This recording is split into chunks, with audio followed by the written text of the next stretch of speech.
Bonjour à tous et bienvenue. Je vais commencer par me présenter. Je suis Jonathan Rosset, vice-président développement coopératif chez Azimut. On a aussi Jean-Marc Lulin, président et CEO, qui est présent aujourd'hui sur l'appel. Nous allons commencer par une brève présentation de Jean-Marc qui va résumer un peu la situation d'Azimut aujourd'hui. Après sa présentation, on aura une période de questions et réponses. On a reçu des questions par courriel déjà, mais si vous voulez poser des questions additionnelles, il y a une fonction Q&A en haut du système Teams. Vous pouvez poser votre question. Maintenant, je laisse la parole à Jean-Marc. Merci Jonathan, bonjour à tous. Donc l'idée c'est de mettre la table avec une présentation qui fait quand même une mise à jour sur nos travaux. Vous avez évidemment tous vu le communiqué de presse ce matin qui fait le point sur nos activités d'exploration sur les principaux projets.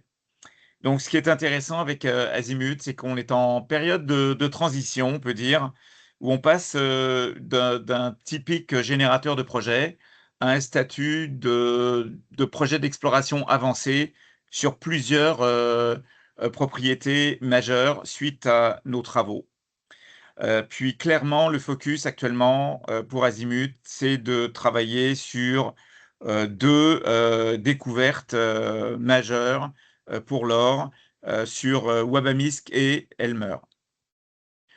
Donc, pour vous situer, comme vous savez, je vais quand même aller assez vite, on pourrait passer du temps là-dessus, mais notre focus aujourd'hui, c'est clairement la baie James avec le projet Elmer, où vous savez, on a déjà une ressource initiale qui est déterminée, et le projet Wabamisk qui émerge comme un gagnant qui est situé à peu près 100 km à l'est de Elmer.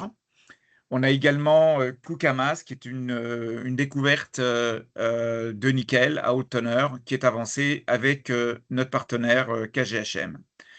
Donc Azimut se définit en même temps comme un explorateur avancé sur deux projets, Elmer ou Wabamisk, et on avance aussi avec nos partenaires sur des projets un peu moins avancés pour les métaux critiques, nickel, cuivre, platine, palladium et lithium sur d'autres projets.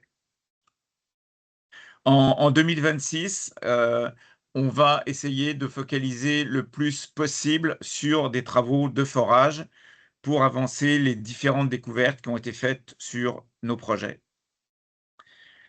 Donc, ce qui caractérise un peu la situation d'Azimut, c'est que depuis 2020, on a 5 découvertes sur nos projets. Ça vient suite à une activité de génération de projets systématiques à l'échelle du Québec.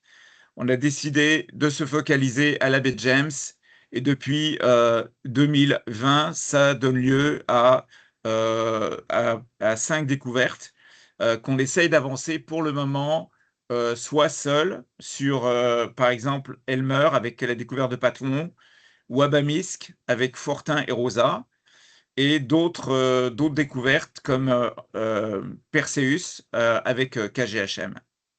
Donc, pour tous ces projets, on est au stade de forage et en fonction des résultats de forage, on peut accélérer jusqu'au stade des ressources. C'est ce qu'on a fait avec Elmer. Mais potentiellement, il y a d'autres ressources qui vont émerger sur le projet Wabamisk avec les découvertes de Rosa et de Fortin. La situation actuelle d'Azimut au niveau de la structure de capital, ça reste une structure très saine, très robuste, avec 100 millions d'actions émises et une situation de cash qui est bonne. On a un portfolio d'investissement avec les actions de Patriot, Battery Metal et Lyft qui représentent environ 10 millions de dollars et un working cap de 5 à 6 millions de dollars actuellement. La structure de l'actionnariat est également très bonne avec Agnico Eagle qui a 10%, qui a 11% de nos actions, Centerra 10%, et les institutions du Québec comme la Caisse, Sidex, Desjardins, FTQ, près de 16% des actions. Donc, une situation très robuste avec des actions flottantes dans le marché autour de 30 à 32% des actions. Donc, si on passe maintenant au niveau des projets aurifères, Elmer et Wabamisk sont situés donc dans la région de la baie James. Comme vous savez, c'est très accessible. Il y a des routes, des lignes électriques, des aéroports, des villages, puis une excellente relation avec, avec les CRI. Je pense que c'est un des grands avantages compétitifs du Québec, c'est cette relation de proximité avec la nation CRI qui supporte l'industrie minière. Ce qui est intéressant avec les projets Elmer et Wabamisk, c'est qu'ils sont clairement dans un hub minier émergent, avec déjà la mine Éléonore, mais plusieurs projets importants, notamment pour le lithium, qui sont à une étape avancée. Donc on peut concevoir aisément que cette région de la baie James va devenir dans les prochaines années la région minière, une des régions minières les plus actives au Québec et probablement une des plus actives au Canada. Il y a vraiment plusieurs projets qui avancent de façon concomitante et c'est certain que Elmer et Wabamisk participent à cette dynamique et vont bénéficier en termes de coûts d'avancement de cette dynamique. Donc le projet Elmer, certainement vous êtes déjà familier avec ce projet. C'est 43 km de long, ça couvre une géologie très favorable. Le projet est encore considéré comme clairement sous-exploré. Ce qui est intéressant, c'est que la zone Patouan sur laquelle on a cette ressource est située quasiment au centre du projet. Et il y a immédiatement, à proximité, à l'est et à l'ouest, et au nord, vous avez des zones cibles encore très peu explorées, avec beaucoup d'indices à haute teneur, qui restent peu forés.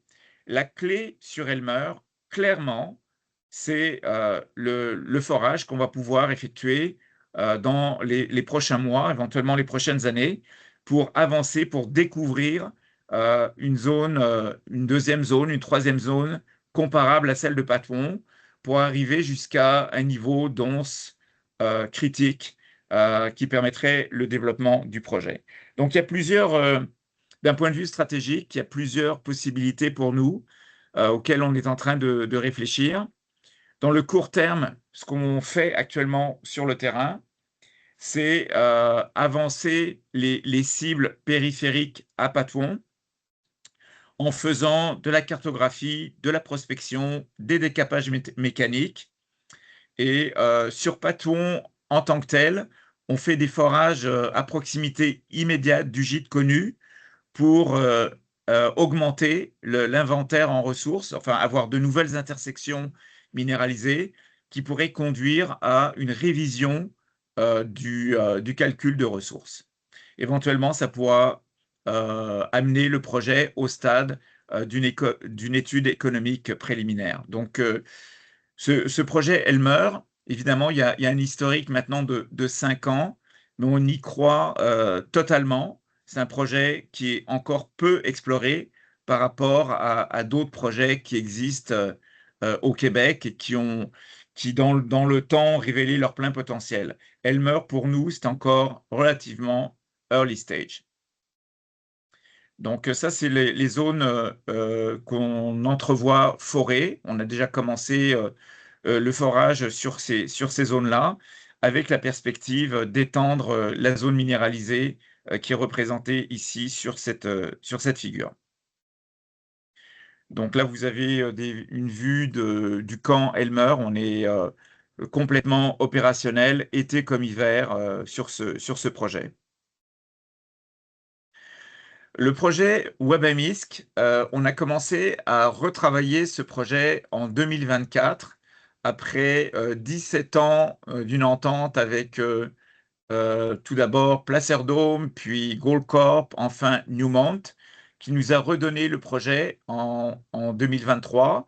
Et on a commencé un nouveau programme d'exploration en 2024. Très vite, on a été capable de complètement changer l'image de ce projet avec la découverte de la zone Rosa, qui est une découverte à haute teneur en or, la zone Fortin, qui est une découverte à haute teneur en antimoine, mais aussi qui contient de l'or, et enfin une zone à l'est du projet qu'on appelle Lithos, qui est un champ de pegmatite à haute teneur en lithium. La perspective qu'on avait en 2023 du projet a complètement changé suite à ces 3 découvertes. Et maintenant, après, disons, 2 années de travaux sur le projet, ce qu'on voit, c'est une zone prospective de 30 km de long, globalement est-ouest, qui pourrait relier Rosa et Fortin et s'étendre à l'est de Fortin vers la zone Lithos. Ça donne une perspective extraordinaire d'exploration. On pense que sur ce projet, avec un investissement relativement minimal, beaucoup de prospection, des décapages mécaniques et du forage, on va être capable de trouver des zones additionnelles qui nous permettront éventuellement d'atteindre un stade de ressources. L'objectif principal, c'est l'or. Maintenant, Fortin, en tant que tel, est une zone assez exceptionnelle qui combine antimoine et or. Puis vous savez, l'antimoine actuellement, c'est une substance stratégique, c'est un minéral stratégique qui est utilisé dans la défense. Et il y a une très forte demande pour ce métal. Et donc, ça renforce aussi l'intérêt du projet. Vous dire, une des questions principales qu'on se pose pour nous, c'est en ayant recommencé à travailler sur ce projet, on veut mettre l'argent aux bons endroits. On ne connaît pas actuellement, sur ce 30 km, on ne connaît pas quels sont le ou les centres de gravité du potentiel minéral de la propriété. On a 2 zones qui sont intéressantes, qui sont ouvertes latéralement, ouvertes en profondeur, mais il y a d'autres cibles qui existent, qui pourraient se révéler aussi bien, voire meilleures. Donc on est en train actuellement, sur le terrain, aujourd'hui, de faire des décapages mécaniques, de faire de la géophysique, de faire des prélèvements de géochimie dans les sols, de faire de la prospection. Ça nous permettra de déterminer à l'automne un nouveau programme de forage pour tester un certain nombre de cibles additionnelles. Et éventuellement, on va évidemment continuer sur Rosa, continuer sur Fortin, mais on veut mettre notre argent aux bons endroits. Mais ceci dit, on a vraiment confiance dans la robustesse du système et dans notre capacité à livrer des résultats excitants d'ici la fin de l'été. Donc, la zone Fortin, ça vous donne un exemple, c'est 1,8 km de long, avec 113 forages pour le moment, qui sont la plupart minéralisés. Par accident aussi, on a trouvé une zone 100 mètres au sud de la zone là, qui est marquée en rouge sur la diapositive. C'est la zone marquée en pointillé orange. Ben, c'est une zone aurifère qui était complètement inattendue, plutôt à haute teneur, avec par exemple 6,2 grammes par tonne sur 2,50 m, 4,6 grammes sur 6 mètres. Ça, c'est le genre de découverte qu'on fait, relativement inattendu, quand on se met à forer dans un secteur. Puis, euh, tout ça nous permet de complètement réévaluer ce train de 30 km, donc qui comprend Fortin et Rosa. On a beaucoup de surprises et on est convaincu que l'on pourra continuer à avoir des surprises dans ce secteur. Pour plein de raisons géologiques, et puis c'est évidemment soutenu par les données géophysiques et géochimiques. Rosa, également, c'était relativement une surprise. Euh, pour vous dire, la zone, le projet Wabamisk, cette région-là a été explorée pendant 90 ans par 12 compagnies différentes. Et en faisant de la prospection l'année dernière, il y a moins d'un an, en fait en juillet 25, on s'est mis à découvrir de l'or visible à l'affleurement, et ça n'avait jamais été vu par personne. Jamais, jamais, jamais. Puis sur une crête, on a suivi en fait des affleurements qui contenaient de l'or qu'on pouvait voir à l'affleurement sur plus de 200 mètres. Depuis ce moment, on a foré plus de 6000 mètres de forage, 46 trous, et on a déterminé une zone sur 1,4 km de long. Donc on suit vraiment en continu, qui est fortement corrélée à des anomalies géophysiques. Et actuellement, on s'occupe à décaper avec des excavatrices ces zones en surface pour avoir un meilleur échantillonnage de cette zone, une meilleure appréciation de sa continuité géométrique, du réseau de veines, et on va aussi multiplier l'échantillonnage des roches en surface pour avoir une meilleure idée de la distribution de l'or. Mais on est pas mal confiant dans la continuité du système et dans la capacité de cette zone à éventuellement avancer jusqu'à un stade de ressources. Ce qui est intéressant, c'est que les travaux qu'on a fait cet hiver ont permis d'étendre vers l'est cette zone sur 1,5 km avec les mêmes caractéristiques géophysiques. Et cette zone reste à prospecter, reste à décaper et reste à forer. Mais potentiellement, on peut doubler la longueur de 1,4 km déjà connue vers l'ouest. Donc ça vous montre comment en un an, à partir de 0,0, on a pu progresser vers une découverte aurifère à haute teneur qui était passée complètement inaperçue dans les mains de 12 compagnies pendant 90 ans. Ça vous montre aussi de façon globale ce que c'est que le potentiel à la baie James. On peut travailler pendant des années, ne rien trouver. À un moment donné, il y a un point tournant et tout change. Puis, on pense qu'on est en train d'atteindre ce point tournant sur le projet Wabamisk qui émerge vraiment avec le potentiel d'un district. Et ça demande encore beaucoup de travaux, beaucoup de forage, mais on pense qu'on est sur la bonne voie pour Wabamisk, et c'est en train de devenir vraiment notre projet principal. Donc ça, c'est un peu le look d'un des projets, d'un des forages, le trou 40, qui a livré 46 grammes par tonne sur 3,50 m. Ça inclut 155 grammes par tonne sur 1 mètre. Puis, donc là, vous voyez là justement en bas à droite un peu l'or visible qui est lié à ce 155 grammes sur 1 mètre. Donc, pour vous dire, une découverte à haute teneur à la baie James, et notamment sur notre projet Wabamisk, ça peut passer facilement inaperçu. Donc là, ça, c'est les travaux de décapage en cours. Donc, on est en train de mettre à jour cette zone rosa en surface. Là encore, c'est le réseau de veines en surface. Donc, ce n'est pas encore échantillonné, mais on est confiant que ça va livrer de bonnes teneurs en surface. Donc, ça, c'est encore des photos sur le système. Donc, ce qui est intéressant sur Wabamisk, c'est ce changement d'échelle.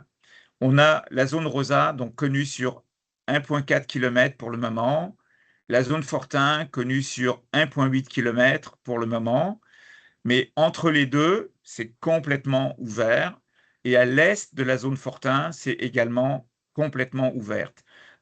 Et on a plein de cibles sur lesquelles on n'était pas capable de mettre une valeur les années antérieures, et maintenant, avec ces deux découvertes, Rosa Fortin, on va pouvoir avancer, on va pouvoir accélérer l'évaluation parce qu'on sait exactement où aller. Donc ça, c'est la géochimie des sols. On a échantillonné les sols puis ça livre des anomalies en arsenic et en antimoine. Donc, en gros, tout ce qui est rouge, c'est anomalique, et ça mérite d'être vérifié sur le terrain. Et c'est aussi corrélé, c'est les pointillés, les tiretés rouges, c'est corrélé à des anomalies géophysiques de polarisation provoquée. Et puis la combinaison de la polarisation provoquée avec la géochimie sol, c'est très prospectif. Donc maintenant, on est capable vraiment d'augmenter notre niveau de confiance sur tout le secteur entre Rosa et Fortin et à l'est de Fortin. Donc normalement, si on a un tout petit peu de chance, on devrait être capable d'accélérer le taux de découverte sur ce projet dans les prochaines semaines et dans les prochains mois. Tout ça va conduire à des forages. Puis là encore, notre idée, c'est de mettre les forages aux bons endroits. Brièvement, nickel. Nickel, c'est les initiatives Nickel, c'est avancé via des partenariats. Donc, à la différence de Elmer et Wabamisk, qui sont avancés avec les fonds d'Azimut, tout ce qui est fait en nickel est avancé avec les fonds fournis par nos partenaires. Donc, pour le nickel, on a avant tout le projet Kukamas, donc au nord de la baie James. C'est financé par KGHM, qui est une des principales compagnies minières polonaises, un des principaux producteurs de cuivre en Europe, avec laquelle on a établi vraiment une excellente relation de confiance. Donc, on avance une découverte qui a été faite en 2024. Et en même temps, on a développé ce qu'on appelle le Northern Nickel Corridor. C'est tous les points rouges encadrés par les tiretés rouges. C'est une initiative régionale qu'on a développée avec SOCEM via une alliance stratégique. Donc cet été, donc on avance Kukamas, mais aussi on avance 27 cibles aurifères, donc les points rouges, encadrés par le tireté, avec SOCEM, où on vient d'annoncer donc une entente stratégique. Et là, dans ce cas-là, tout est financé par nos partenaires. Donc, aussi, bon, sur Kukamas, là, juste pour revenir, c'est une découverte à très haute teneur nickel. Et en soi, ça mérite d'être souligné. C'est pas fréquent qu'on trouve au Québec jusqu'à 19% nickel avec 15 grammes par tonne platine, palladium. Puis en soi, quand on est dans l'exploration nickel, c'est très significatif. Et évidemment, nos partenaires sont très encouragés et avancent maintenant dans leur deuxième phase d'option avec l'objectif de délivrer une étude économique préliminaire dans les 3 ans.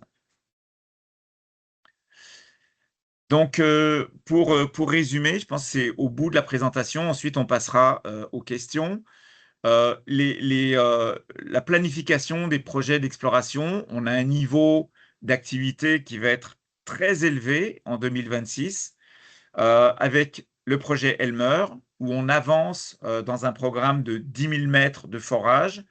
En même temps, on avance dans l'évaluation de plusieurs cibles de grand intérêt à proximité de Patouan.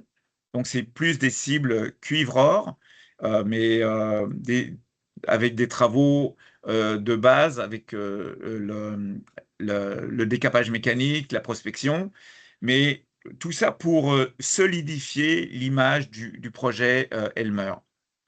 Wabamisk, donc avec les 2 zones Fortin et Rosa, mais la perspective à court terme de tester des nouvelles cibles qui ont une qualité comparable aux 2 découvertes déjà faites.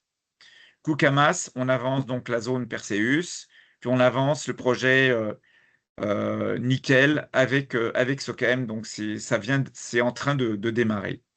Un autre projet sur lequel on n'a pas parlé, c'est la découverte de Lithos pour le lithium, qui est situé à l'est de Wabamisk. Pourquoi on en parle moins? C'est que cette cible-là est juste à proximité de cibles aurifères. Et pour le moment, sur Wabamisk Est, on a décidé de prioriser l'or plutôt que le lithium.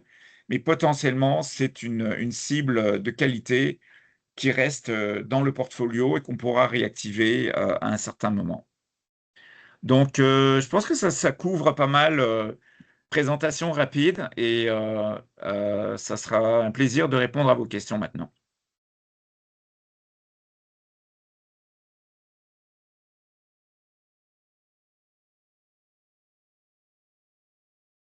Jonathan? Merci Jean-Marc. Ouais, dans la plateforme, en haut de l'écran, il y a une fonction Q&A. Vous pouvez poser des questions dedans, mais on a aussi d'autres questions qui sont venues par courriel. Alors, je vais commencer sur Elmer. Première question, Jean-Marc, c'est peut-être un peu plus de détails sur le programme de forage qui a été complété jusqu'à présent et donner une indication de timing sur les résultats. Alors, les forages ont été complétés juste avant le dégel. On a fait 10 forages pour environ 5600 mètres. Puis visuellement, il y a des choses quand même qui sont intéressantes. L'idée, c'était de forer immédiatement en continuité du gîte de Elmer pour l'agrandir. Le gîte n'est pas fermé par des forages stériles. L'idée, c'est évidemment là, d'accroître potentiellement la ressource en considérant un prix de l'or qui est bien meilleur qu'au moment où la ressource a été faite. Donc, normalement, les résultats devraient être disponibles d'ici un mois et demi. Puis, ça va conduire à compléter cette cible ce programme de forage. Donc, c'est ce à quoi on s'attend sur Elmer en tant que tel.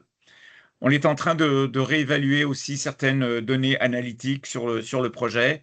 Ce qui est intéressant, c'est que en 2025, et 2026, on a procédé à une étude vraiment préliminaire, un scoping study, pour voir les opportunités de croissance de la ressource à Elmer sur le gîte Patron. Et clairement, c'est ouvert d'un point de vue géométrique. Et surtout, si on considère un nouveau prix de l'or, la ressource avait été calculée à 1800 $ l'once. Évidemment, on n'est plus du tout dans le même monde. Ça permet de voir un potentiel d'expansion sur Patouan. Mais là encore, Patouan, c'est le succès initial, mais à proximité immédiate, on voit d'autres cibles qui sont encore très peu forées et qui méritent de l'être. Alors, on est en train de balancer un peu où on met nos efforts, mais on garde une grande confiance sur le projet Elmer. Ok. Et si on peut continuer sur cette ligne de pensée sur Elmer, comment est-ce que tu vois le projet grandir? Qu'est-ce qu'on a des objectifs en tête qui justifieraient l'étape suivante? Il y a deux approches possibles. Il y a le gîte Elmer en tant que tel.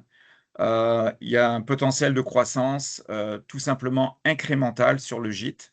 Donc ça, c'est la première donnée qui pourrait conduire, en cas de résultat positif, à une étude économique préliminaire. Et il y a l'évaluation simultanée des cibles à proximité immédiate. Puis, il y a deux cibles majeures. Immédiatement au nord de Patouan, on a une cible de 7 km avec des hautes teneurs à cuivre-or. Ça a été très, très peu évalué. Il y a très peu de forage dans ce secteur. Et selon nous, ça peut livrer, avec des travaux de surface additionnels, à du meilleur ciblage et à une campagne de forage. Puis, l'année dernière, on a aussi acquis un bloc de Clem additionnel, le bloc de Clem K2, qui est situé à l'ouest de Patouan. C'est aussi une zone à haute teneur en cuivre or, très peu forée, très très peu forée.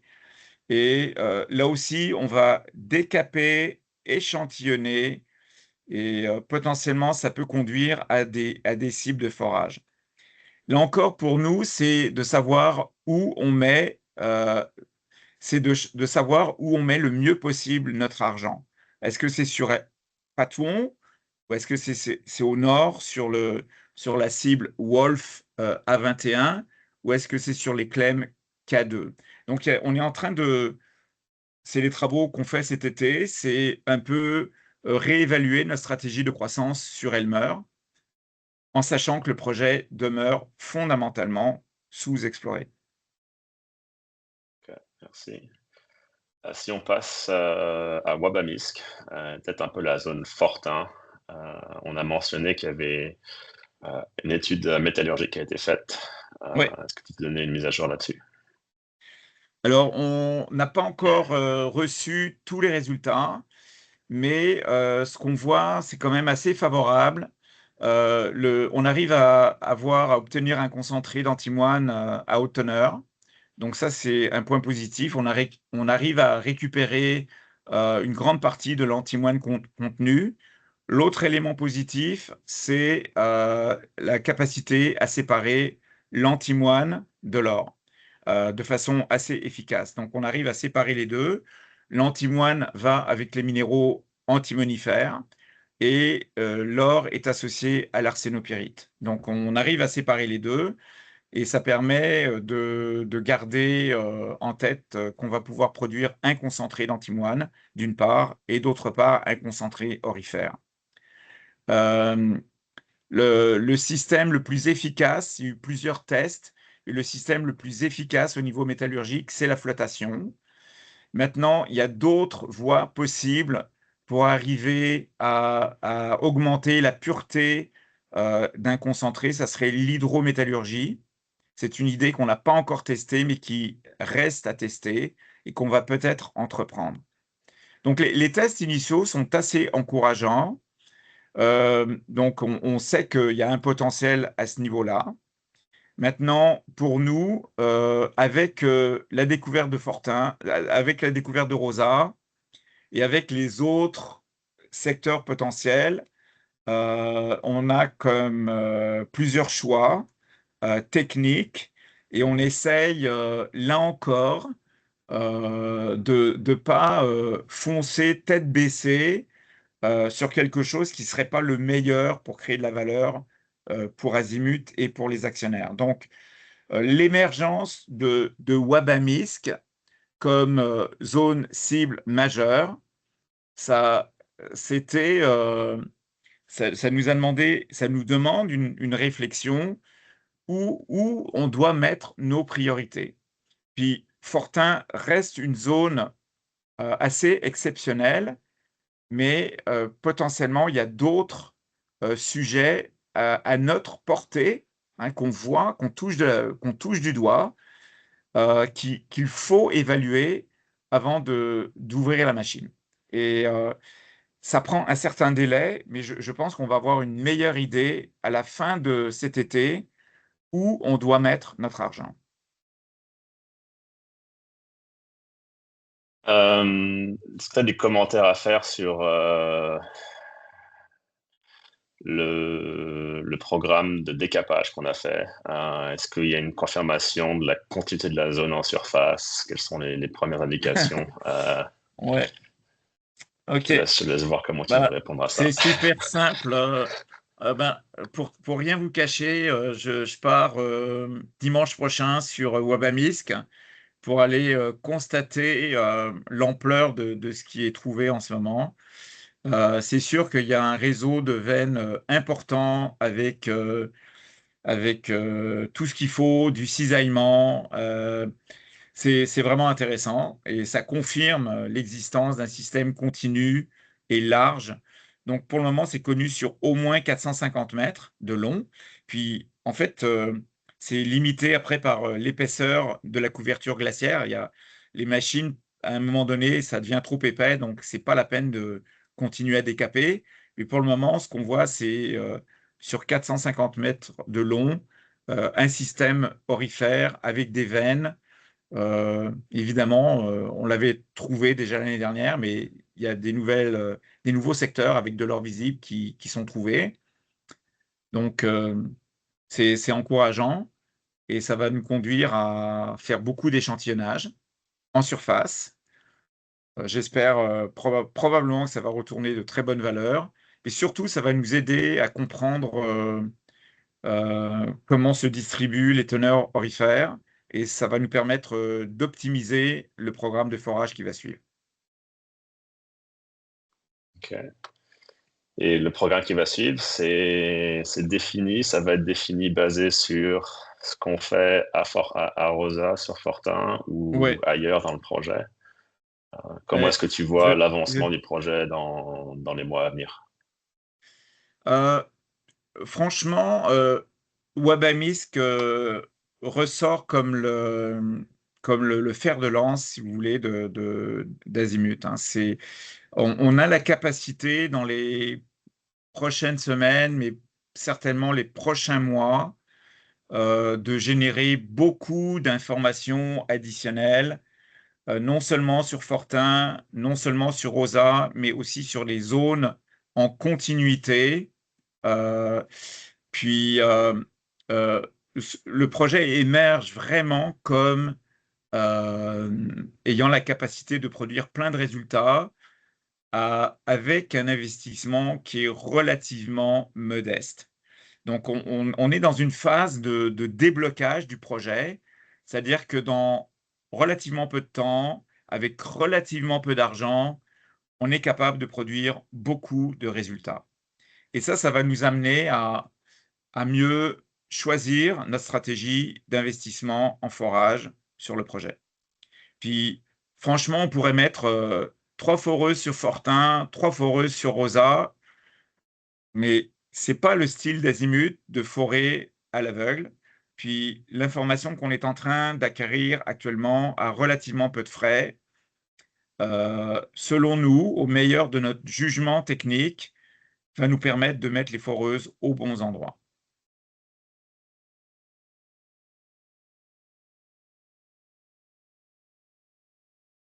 Je t'entends pas. Super. Ouais, Je ne sais pas s'il y a vas-y. d'autres questions qui peuvent venir dans le Q&A. Sinon, je vais poser une dernière question sur Wabamis Est. Il y a eu un programme de forage qui a été fait avec Rio Tinto. Oui, Est-ce que tu peux donner un peu de couleur oui. sur quand est-ce qu'on pense pouvoir annoncer ça? Alors, c'est sûr que Wabamisk Est, avec la zone Lithos, c'est un champ de pegmatite à lithium de dimension significative, au moins 2 km par 2 km. Et puis tout à fait à la fin de l'année 2025, on a fait un court programme de forage payé par Rio Tinto pour évaluer les cibles qu'on voyait en surface. Puis on a les résultats, c'est intéressant et on va les sortir le plus vite possible. Mais encore là, pour nous, ça a été une question de priorité. Euh, Très très dur d'être, comme on dit, au champ et au moulin en même temps. Mais pour nous, c'est pas matériel parce que euh, le projet Wabamisk Est, pour nous, c'est redevenu un projet aurifère en priorité. Maintenant, la cible lithium, qui est significative, on la garde, c'est 100% azimut. Et éventuellement, ça va être avancé à un moment donné. Donc, on va sortir les résultats lithium. C'est sûr que c'est encourageant. On a prouvé, on est en train de prouver par forage que ce qu'on voit en surface, c'est bien là. Donc, c'est ce qu'on peut dire pour le moment, mais ça va sortir à un moment donné. Mais pour nous, par rapport au reste de nos objectifs, c'est pas matériel. Ok, bah ça conclut, je pense, la session Q&A. Bah merci Jean-Marc d'avoir pris le temps de faire ça. On va faire une deuxième session en anglais dans quelques minutes. Donc merci à tous d'avoir connecté aujourd'hui dans cet appel et on espère refaire ça relativement régulièrement durant les mois à venir. Merci. Au revoir. Merci.